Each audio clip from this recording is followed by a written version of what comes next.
So in a previous video, I showed you guys how to use OpenFL for the first time, and I wanted to expand on that a little bit and show how to use a few things pertaining to iOS development, and it'll help us understand a few other things moving forward with OpenFL. OpenFL has the ability to use create native extensions. So if you need some functionality of a particular platform, you can create a native extension and you can access those native capabilities. The one we're going to be using today is Facebook login for iOS. And a lot of this is going to be a lot of copy and paste as far as code and files are concerned. So I am going to make the source code available for this particular video so that you can download it and just use it in your day-to-day code. It'll be a little bit easier to understand, and once you do this a few times for yourself, you'll understand that it is a little bit cumbersome and complicated to set up because there's a few steps involved. If you've ever had to do Facebook login for iOS natively, you'll know there's some things you have to go through with Xcode to get it working properly. So I discovered with iOS 10 that there were some other security restrictions that caused the OpenFL extension to actually break and not work, and it's basically all in how you configure your Hacks project when it creates and builds the Xcode project. So I'm going to walk through that. It took me a week or two to kind of figure this out because I don't get to work on this stuff every day, but it took me a little bit of time to figure out what was broke and how to fix it. So basically, if you have this project installed, where I'm starting from is a previous video that was basically a Hello World application with OpenFL. So what I'm going to do is replace all of this code first in the main project, and we're going to get some UI set up that will allow us to have a button on the screen that you can log in and log out of Facebook. So what we're going to do first, I'm just going to kind of copy and paste some things and talk through them as we go. So I'm going to just replace these import statements with all of these. Feel free to pause the video if you're wanting to type along, and you can just kind of fill that out, or you can copy and paste this from the project files that I'll give you a link to. And then the next thing we want to do is we want to create some variables.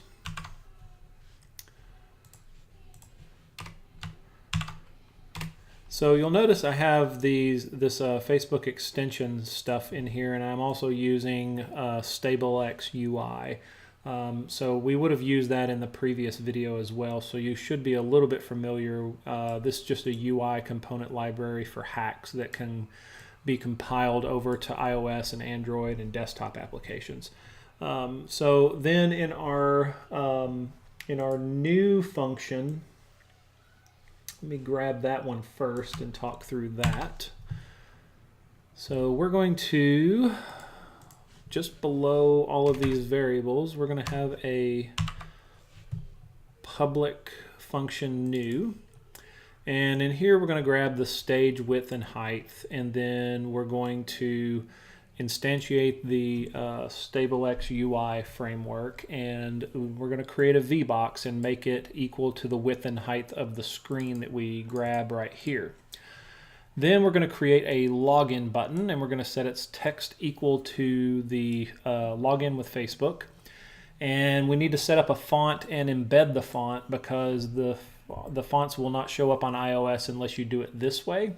So you'll need to instantiate your font just like this to get the name, and just so you know, the fonts are all located in this assets fonts directory, and fonts, anything that's in the assets directory will actually set up in this project.xml file. So if you notice right here, we have this assets /fonts, so we should be good there.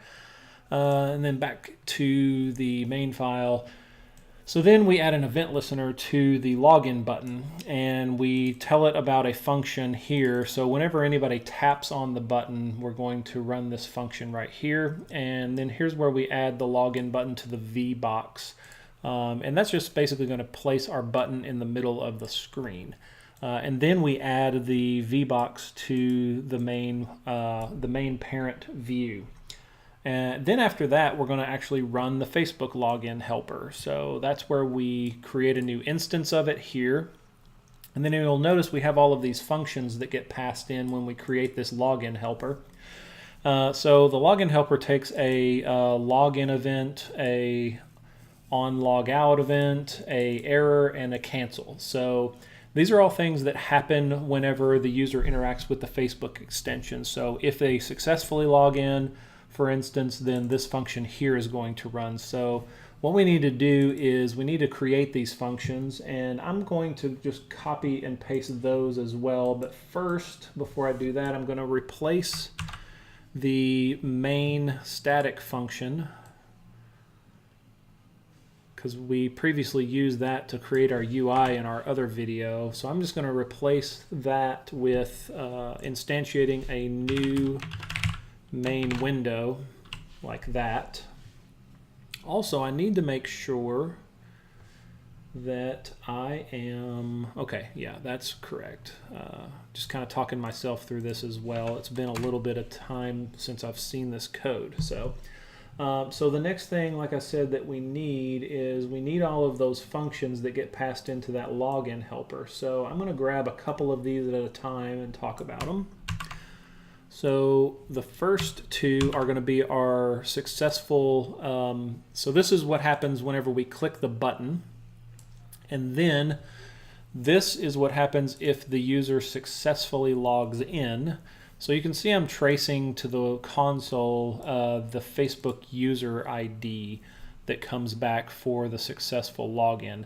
That would be important for you to capture later if you're using this login in your application and you want to keep track of, you know, the user in the database or something of that nature. You could actually use that as kind of your like primary key or something of that nature. So I also have this Boolean value that I'm just saying, hey, we are logged in, so that I can just track to know whether I'm logged in or not. So then the next few functions are pretty self-explanatory, but I'll grab those and put those in here as well. So we have a successful logout, and what we do there is we just change the button text back to log in with Facebook. You notice if we log in successfully, we change the button text to log out of Facebook. We could just change that to log out because we're not really logging out of Facebook, we're logging out of our application. So then the next thing we want to talk about is after we log out, we're also going to set that Boolean value back to false, because you should be able to click that button and it's going to look to see if you're logged in or not, and it'll basically either log you out or log you in, is what that's meant for. So, and then the other two functions, I'm just tracing to the console in case these happen. You know, if there's an error when you try to log into Facebook, we're just going to trace that to the console. Also, if you cancel logging into Facebook, then this function will run. So this, you might want to tell the user, hey, you know, you canceled and you can't use my application unless you log in, so try it again or something like that. But for now, I'm just going to trace these out because those functions are required, and I just want some sort of useful information to tell me if these functions get called. So that's the bulk of the application itself. Now, before we run it, there's a number of other things that we need to set up to make this application work successfully. So the first thing let's talk about are the changes to our project.xml file. So you'll notice I added a couple of hacks libs, so you're going to need to install those. And if you don't remember, or you've not watched the previous video or used hacks before, hacks libs is a terminal command that you can run, and you can say hacks lib install Facebook, and I've already got it installed, so it'll just tell me that I've already installed it. But for you, it'll probably, install this Facebook extension for the first time. And I should note that this Facebook extension is only meant to be used with an OpenFL project. If you wanted to use native Facebook login with some other framework, you would have to set the native extension up the way that framework requires. And then if you'll notice, there is another hackslib that you'll need, which is msignal. And then if you haven't previously installed any of these, then you'll need to install these libraries as well. Anything that says hackslib next to it, you'll need to install through the hackslib installer. So the other thing I want to talk about is this templates directory, but we'll get to that in just a second. First, you'll notice that I have these environment variables that we're setting up. So the OpenFL project allows you to set environment variables with this set environment tag. So we need one called Facebook app ID and Facebook display name. And our native extension is going to use these variables. Now for you, I'm going to basically not allow you to see this app ID, but this is an app ID you'll get from Facebook, and I'll show you where you need to go set up your Facebook app ID, because there's some other things that we need to configure there as well. So just set these two values to blank right now, and then whenever we get our app IDs, we can fill that stuff in. Okay, so before we go create our Facebook app ID, a couple other things that you'll have to install, and I recommend that you just download the files from the GitHub repo for this video and just grab these files, because you're not going to want to copy and paste these or type these out by hand from the video. But I'm just going to talk through them. You'll notice we have this new templates directory, and this is something specific to Lime and OpenFL, that you can basically set up these templates. There are some files that it will look for, and if you've put those files in there, it'll use these templates. So you notice I have this templates path here. I assume you could just rename this to whatever you want, but I don't really see any need in renaming it. We know what templates means, and that's where these are going to be located. So you'll notice I have an iPhone directory. So Lime is basically going to look in here whenever it's building a iPhone project, and it's going to look for a couple of things that I have set up here. One is this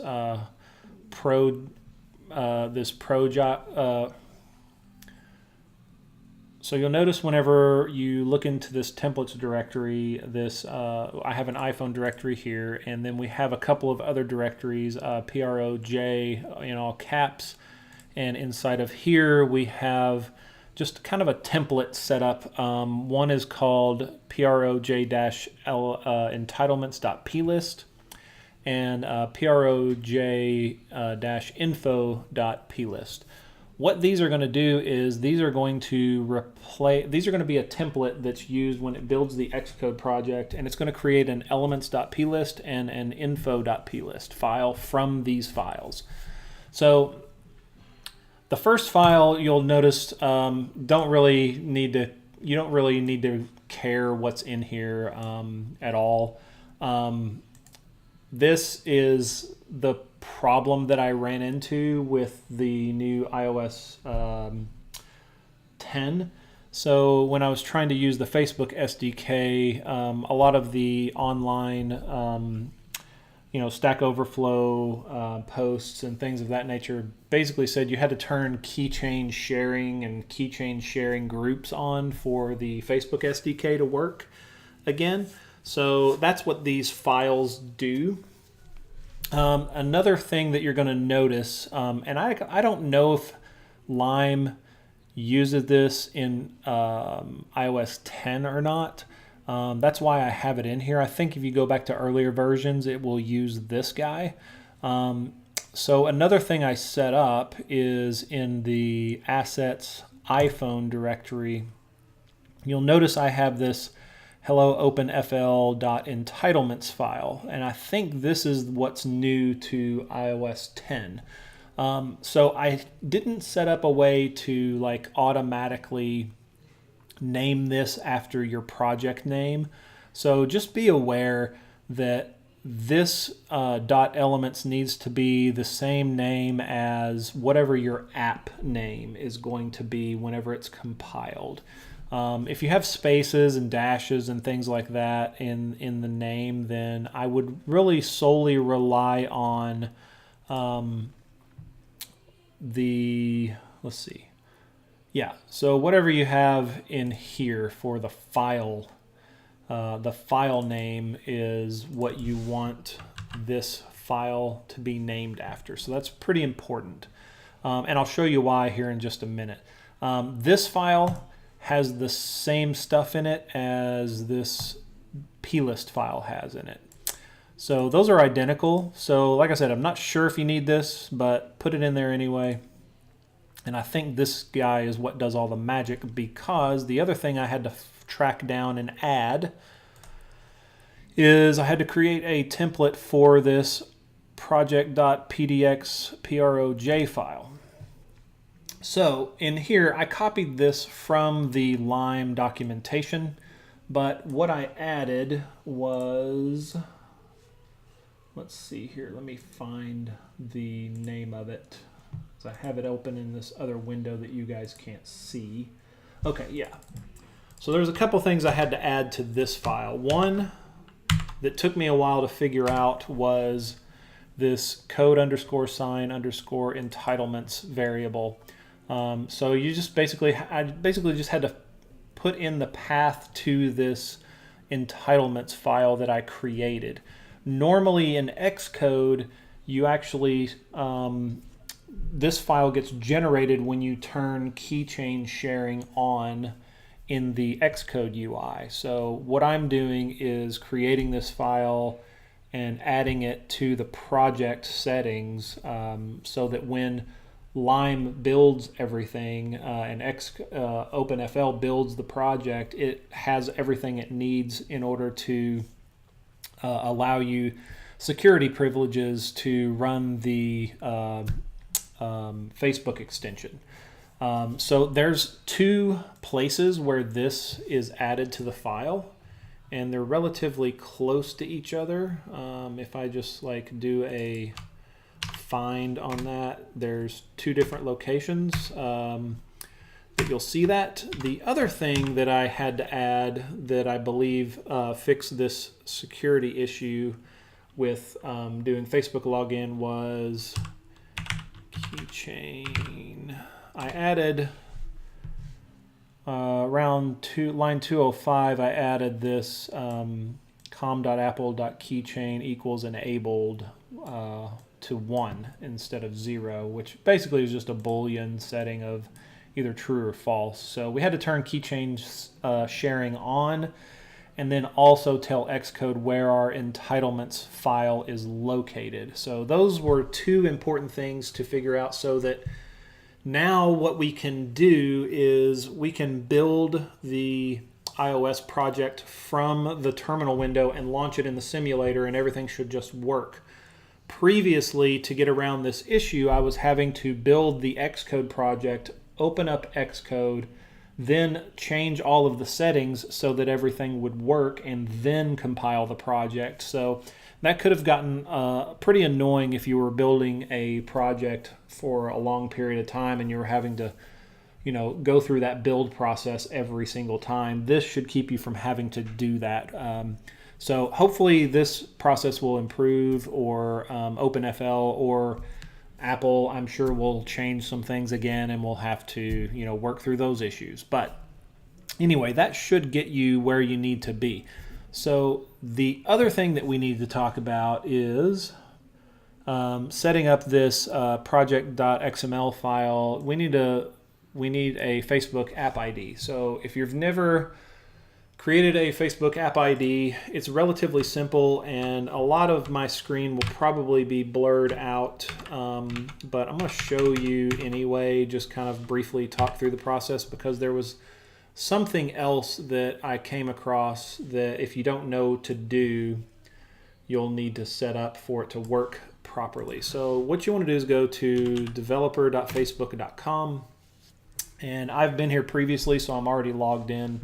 If you don't have an account for the developer section, you should be able to create one pretty easily if you already have a Facebook account. So I'm going to go to the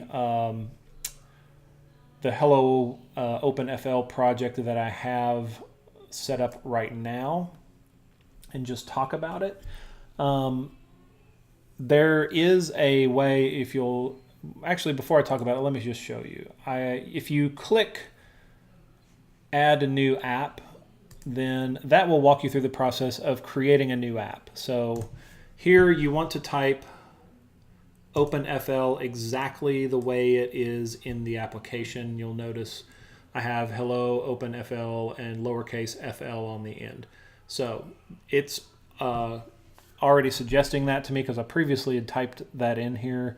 And then you'll just choose a category. The category doesn't really matter at this point just for this tutorial, but just choose something and then create the app ID.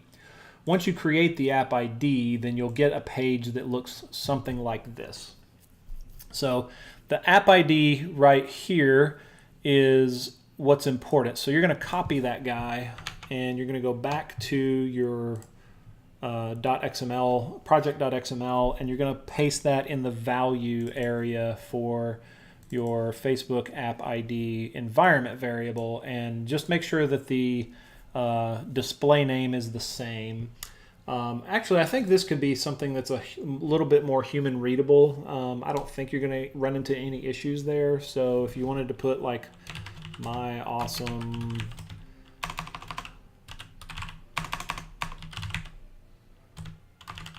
app or something, you can do that.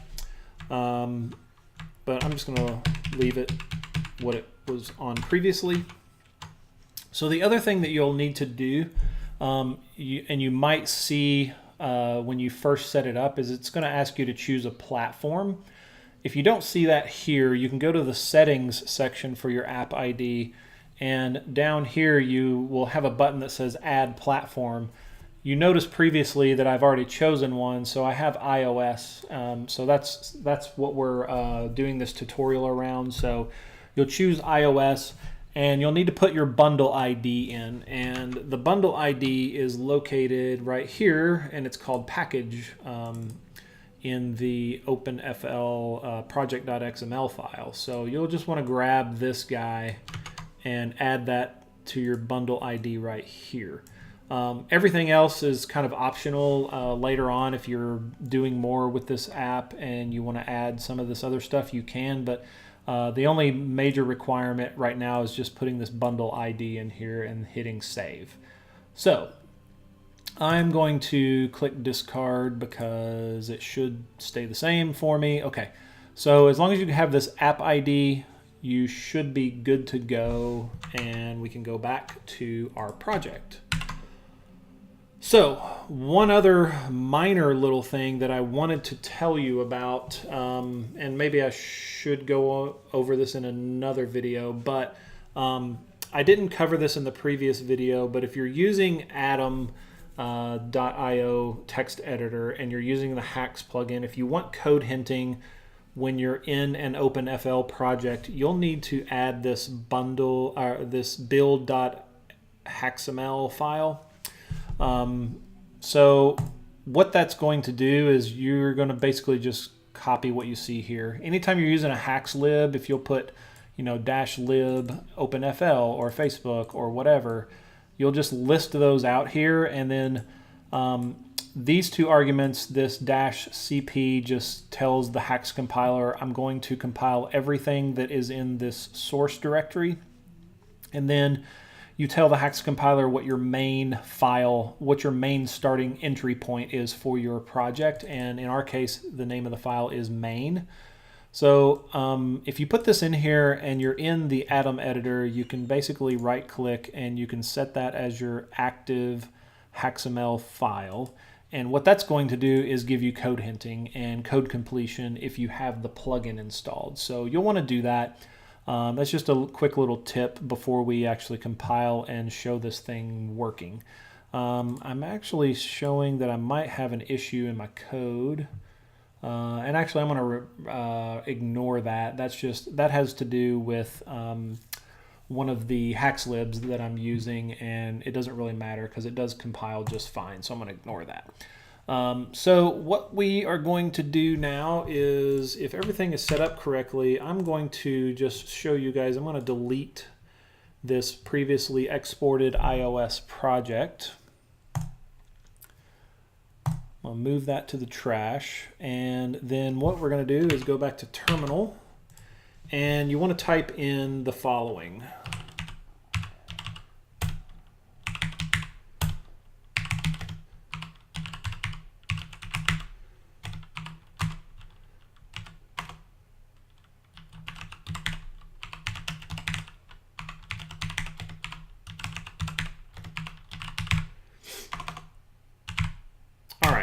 So what did we just type in here? We're basically saying OpenFL, we're going to run a test on iOS simulator, and there's this, previously I would have talked about in this other video. Currently right now, you have to set this source header argument so that iOS doesn't throw a fit at, or the simulator doesn't throw a fit at you. You'll basically get a build error if you don't set this because the current build process sets it to a blank value, and Xcode and iOS projects do not like that. So set this guy, and then also we want to force it to sign itself.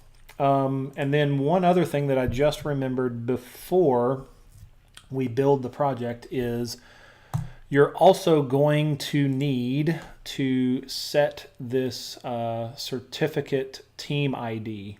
I'm going to basically blur out what my team ID is for you, but that if you have an Apple developer account, you have a team ID. You'll need to Google or go into your developer account dashboard, and you should be able to find your team ID in the dashboard when you log into the Apple developer account. So that is another thing that you are going to need to set up. Otherwise, it's not going to give you the right privileges for logging in with Facebook. It's just another security precaution that you're going to have to, you're going to have to do it. It's just one of those Apple requirement things. So now, all that being said, I think we are finally set up to get this to work. So I'm going to actually open up this terminal window here since we already typed everything in, and I'm going to hit enter. And the first time you build, it's going to take quite a while if you don't get any errors because we're basically compiling the all the hacks code into C++, and then it's creating the Xcode project, compiling the C++ files, and then it's actually creating the native iOS application. So it takes probably a good, depending on your machine, it's probably going to take a good 5 minutes or so. So I'll probably pause the video and come back. If it's successful, then the simulator should launch, and you should see that pop up on your screen. And then I'll talk through and show you guys the Facebook login stuff working. All right, so as you can see, it finished compiling and launched the iPhone 6 simulator with, the iPhone 6 simulator with iOS 10 on it. So we have this button called Login with Facebook, and I'm going to maybe blow this up a little bit so that you guys can see the button better. I've actually scaled down the simulator to 50% because it wasn't fitting on the screen I was recording, so you're only going to see like the middle of the simulator. But as you can see, we have a login with Facebook, so I'm going to click login, and we get the native functionality. So because we're on the simulator, we don't have Facebook, the Facebook application installed. So by default, what happens is it launches Safari and it takes you to Facebook to log in. So as you can see, it says you've already authorized hello OpenFL. So it's just going to ask me to click OK. If this is your first time logging in, it should say Are you sure you want to allow this application, and yada, yada, yada. So I'm going to hit OK, and now you can see the text that we have says log out. So now what we can do is we can actually click log out, and we can start the process all over again. So you can see successfully that we have this working, which is awesome.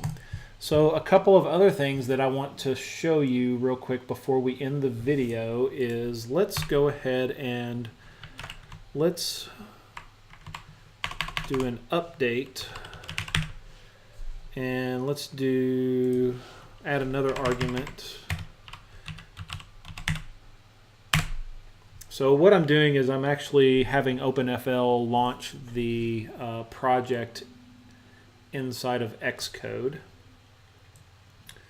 So technically what happens is it actually creates this Xcode project before it launches the simulator, but OpenFL will just launch the simulator if you only give it that argument. So what you end up with is a iOS project, and you can go into this resources directory, and you can see we have our fonts in here, and we have our assets, and we have this iPhone directory, and we have the hello OpenFL.entitlements. So the other thing that you could do is you could just have this named whatever you want, as long as that file is pointing to the name of that .elements or entitlements directory. But what this actually does, I wanted to show you. What you would have previously had to come in here and do is go to the application settings and go to capabilities. You'd have to go down to this keychain sharing and turn it on. Now I know I'm getting an error here, and I'm not sure why. It still works. So I don't know if this is because the user interface just isn't updating correctly based on the files that I have in here, or maybe there's another setting that I need to add to these plist files or something of that nature. If that really bothers you, you could click this fix issue and it'll go away. But all that really matters is if this is turned on, then you should be good to go. You can also inspect your plist file and see that we have our Facebook settings in here and your Facebook ID and things of that nature, which is really good. So the other thing I wanted to show is, let me just run the project again, and we can see some of the debugging messages. All right, so this is just about finished building. Took quite a while, so I paused the video. So I'm going to go ahead and have the simulator open here, and we have a console. So you see that it's installed the app again. We should get some output here in the Xcode console as soon as the application launches. Whenever you recompile, sometimes it takes a little bit longer. All right, so we got some stuff printing out here, which is good. Talking about our simulator, yada, yada, yada. So I'm going to click login, and we're just going to pay attention to some of the information that we get down here. All right, I'm going to hit OK. And you notice that our trace statement is actually working, that we have in there about saying what our user ID is. I'm going to kind of blur this user ID out just because I don't really want anybody hacking my Facebook account. I don't know if this would allow you to do that or not, but I'm just not going to take any chances. But you should have a Facebook login or user ID printing out if the trace statement's working correctly. And then I'm going to click log out, and everything seems to be working great. So anyway, I hope you guys enjoyed that. It's probably a little bit of a longer video, but there was a lot to cover in it, and please feel free to add comments to this post either on YouTube or on the Hacks Examples website. I'd prefer you to put comments on the Hacks Examples website so that we can kind of keep everything in one place. If you have any questions or you run into any problems, Another thing you could do is feel free to create like a Stack Overflow post if you run into any problems. I'd be happy to help you guys through this, because it does take quite a bit of time, but once you get it working, it should work really well for you. So anyway, until next time, I will see you guys on the next Hacks Examples video.